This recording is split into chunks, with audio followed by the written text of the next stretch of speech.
अस्सलाम वालेकुम गाइज़, रमज़ान की 21वीं सहरी बहुत बहुत मुबारक हो। जैसे कि पहले व्लॉग में आप लोगों ने देखा था कि मैं शब कदर की नमाज़ पढ़ने के बाद सहरी में यहाँ पर चाय बना रही थी, तो उसी के बाद से ये व्लॉग है। तो मैं यहाँ पर शब कदर की नमाज़ पढ़ी थी, फिर उसके बाद मैंने यहाँ सिर्फ चाय बनाई थी क्योंकि घर पे पाव रोटी आई हुई थी, तो हमने उसी से अपना सहरी किया। फिर सहरी हमारी बिल्कुल अच्छे से हो गई थी। फिर हम लोगों ने यहाँ पर फजर की नमाज़ पढ़ी। सहरी कर लेने के बाद फिर हम लोग सो गए। सवेरे सुबह उठने के बाद मेरा काम बहुत सारा था क्योंकि आज मुझे इफ्तारी में बहुत सारी चीज़ें बनानी थी, जैसे कि फ़्रेंच फ्राइज़, अंडा पकौड़ा, जिसे हम लोग यहाँ पर अंडा चॉप भी कहते हैं, और उसी के आलू से मैं यहाँ पर आज आलू चॉप या आलू पकौड़ा भी बनाऊंगी, और साथ में चना दाल के पकौड़े जो कि हमारे घर में रोज़ बनते हैं। तो आज मैं फ़्रेंच फ्राई पहली बार बना रही थी क्योंकि मेरे घर में बच्चों की बहुत डिमांड आ रही थी कि मम्मी आप इस बार ना फ़्रेंच फ्राई बनाओ। मैंने कभी आज तक ये फ़्रेंच फ्राई बनाया नहीं था, तो मैंने सोचा कि चलो एक बार बना ही लेते हैं और देख भी लेते हैं कि ये बनती भी है या नहीं, या फिर सिर्फ ऐसे ही है। तो पहले क्या किया ना, मैंने इसे लंबे लंबे तरीके से कट कर लिया, फिर पानी में 5 मिनट अच्छे से उबाल लिया।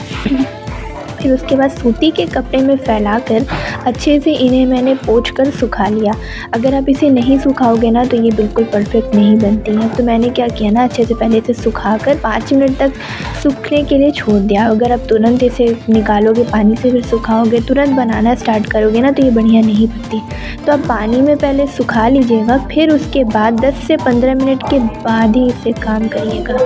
अब देखिए यहाँ पर मैंने सभी चीज़ें मेरी इफ्तारी की तैयार भी हो गई थी, और आज देखते देखते मेरा काम भी हो ही रहा था। तो मेरे यहाँ पर ना मगरिब के बाद हम लोग तुरंत चाय पीते हैं, क्योंकि दिन भर की जितनी थकान होती है ना चाय पीने के बाद ही जाती है। तो यहाँ पर मैं आलू पकौड़े जो बना रही थी, अंडा चॉप, तो उसका आलू यहाँ पर मैंने बना लिया था, सिर्फ उसमें बादाम को लगाना था। फिर बादाम वगैरह कर लेने के बाद यहाँ पर मैंने अंडा पे सारी आलू की कोटिंग भी कर दी, और जो बचा सारा काम था वो भी निपटा लिया था। और आलू जो बचे हुए थे उनसे मैंने आलू चॉप भी बना लिए, क्योंकि इसके पापा है वो अंडा नहीं खाते हैं, तो उनके लिए मैंने यहाँ पर अंडा चॉप के बजाय आलू चॉप बना दिया। तो यहाँ पर ये सारी चीज़ें मेरी बनकर रेडी हो गई थी। अब सिर्फ मुझे काम था इन सभी चीज़ों को फ्राई करने का, लेकिन इससे पहले जो मैंने आज न्यू चीज़ बनाई थी वो है ये फ़्रेंच फ्राई। तो ये फ़्रेंच फ्राई में पहले मैंने 3 से 4 चम्मच कॉर्नफ्लोर डालकर अच्छे से कोट कर लिया। फिर उसके बाद यहाँ पर मैंने इसे गरम तेल में डालकर फ्राई कर लेना है।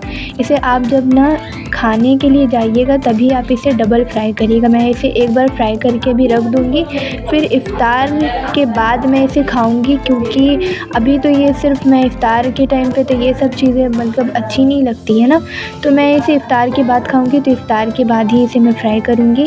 जब तक के लिए मैं यहाँ पर भी इफ़्तार की तैयारी करती हूँ, जिसमें सबसे पहले ये अंडा पकौड़ा है, जिसे हमारे यहाँ आलू चॉप और अंडा चॉप बोलते हैं। आपके यहाँ इसे क्या बोलते हैं मुझे कमेंट में बताइएगा, और आप इस वीडियो को कौन से जगह से देख रहे हैं वो भी कमेंट में बताइएगा।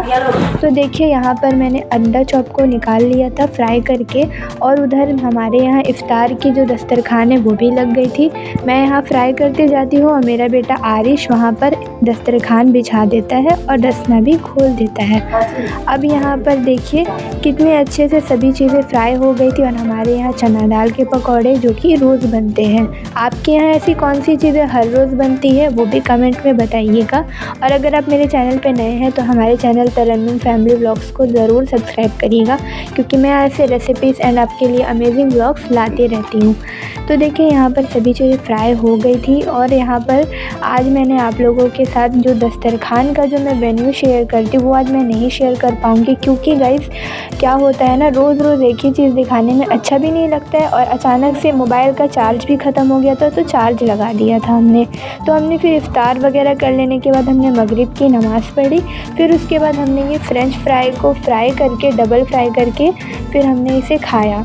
बहुत ही ज़्यादा टेस्टी बनी थी। और अगर आप पहली बार बना रहे हैं ना तो जैसे मैंने आपको बताया है ना, आप उस हिसाब से बनाइएगा। बहुत ज़्यादा अच्छी बनती है और बहुत ज़्यादा टेस्टी बनती है, और जैसे रेस्टोरेंट में बनती है ना वैसे ही बनेगी, बहुत अच्छी बनेगी। उसके बाद अब इसमें क्या करिएगा ना, काला नमक और ब्लैक पेपर को मिक्स करके इसमें स्प्रिंकल करके सॉस के साथ खाइएगा, बहुत टेस्टी बनेगी। फिर उसके बाद हमने खा पी के हम तैयार होके निकल गए थे ईद की शॉपिंग के लिए। और ये देखिए माशाल्लाह से हमारा गली कितना अच्छे से सजा हुआ है रमज़ान को लेकर, क्योंकि हमारा घर मार्केट में है तो हमें उतनी दूर जाने नहीं पड़ता है। 5 से 10 मिनट के अंदर अंदर हम दुकान में पहुंच भी जाते हैं और मार्केट में शॉपिंग भी करने लगते हैं। तो हमारे थे यहाँ सूट की शॉपिंग करने के लिए, तो यहाँ पर बहुत ही महंगे सूट थे और सूट की क्वालिटी भी अच्छी होनी चाहिए ना। जब आप कुछ अच्छे ड्रेसेस ख़रीदते हो तो कुछ अच्छा हो तब ना मज़ा भी आता है ख़रीदने में भी और पहनने में भी। लेकिन देखिए कपड़े उतने ख़ास नहीं होते जितने इन्होंने दाम रख रखा है। और अगर आपके यहाँ पर कोई ऐसी ड्रेस है जो कि बहुत ज़्यादा ट्रेंड में है तो मुझे कमेंट में बताइएगा।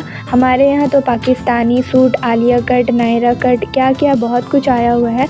आपके यहाँ क्या क्या आया हुआ है कमेंट में बताइएगा। तो यहाँ पर बहुत सारी ड्रेसेस हमने निकलवाई थी। ये सारे ड्रेसेस 5,000 6,000 के अंदर अंदर में थे और ये वाला भी बहुत अच्छा लग रहा था, लेकिन इसका दाम बहुत ज़्यादा था, जो प्राइस से बहुत ज़्यादा था। मतलब इसको देखकर तो नहीं लगता है कि इतना महंगा होगा, पर ये बहुत महंगा था। और ये जो ब्लैक वाला ये भी बहुत महंगा था। फिर हम यहाँ से नहीं कुछ ख़रीदे थे क्योंकि यहाँ पर उतनी क्वालिटी भी अच्छी नहीं थी। फिर हमें पता चला कि यहाँ के जो कपड़े हैं ना उनकी क्वालिटी अच्छी नहीं होती है।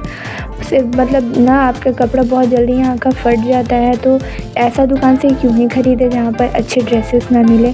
क्वालिटी अच्छी नहीं होगी तो फिर ड्रेस ख़रीदने का फ़ायदा क्या होगा।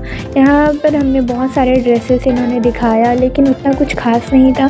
फिर यहाँ से हम निकल गए थे मार्केट की तरफ पहुँचने के बाद यहाँ पर हम बॉटल वगैरह की दुकान के पास पहुँचे थे। वैसे तो मुझे यहाँ से कुछ नहीं ख़रीदना था, पर ऐसे ही मैंने खड़ा होकर देखा कि कुछ ज़रूरत की चीज़ें होंगी तो ले लूँगी।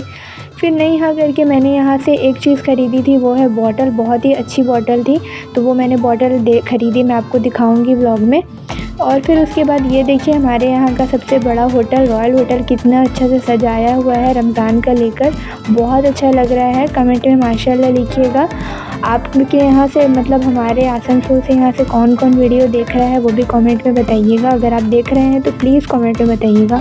फिर उसके बाद यहाँ पर मार्केट में कुछ शीशे के बर्तन थे जिससे मैंने एक भी बर्तन नहीं ख़रीदा क्योंकि मेरे पास शीशे के बर्तन ऑलरेडी है, तो क्यों पैसा ज़ाया करना।